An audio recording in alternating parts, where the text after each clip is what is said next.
Məsələdə deyilir ki, ABC düzbucaqlı üçbucağında AN və BK medianları çəkilir və O nöqtəsində kəsişir. MN düz xətti parçası AC hipotenuzuna perpendikulyardır. AK, SK 84'dür. Hər biri 84.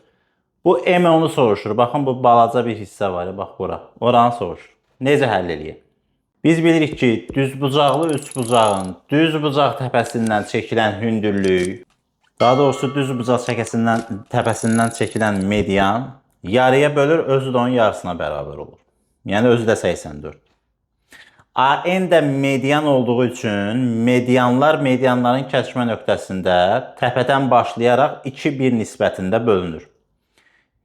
2-1. Yəni bura 2K desək, bura 1K olacaq. BO-ya 2X desək, bura X olacaq. İndi BK özü 84 daxı. Deməli 3X bərabərdir 84, X bərabərdir 28. Yəni baxın, bu hissə 28-dir, bu hissə 56. İndi bura 28 yazdıq. Bura 2K, burada bütövlükdə 56 oldu. İndi AOK və MON. Baxın, bu iki üçbucağı çəkəcəm. Bizə bu MO parçası lazımdır. Bu üçbucaqla bu üçbucaq oxşardır da, bilirsiniz. Alfa, alfa, daxili çarpaz bucaqlar, beta, beta, gamma, gamma.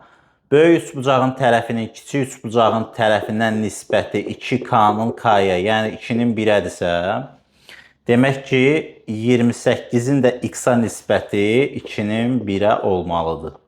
Yəni X bərabərdir 14 alınır.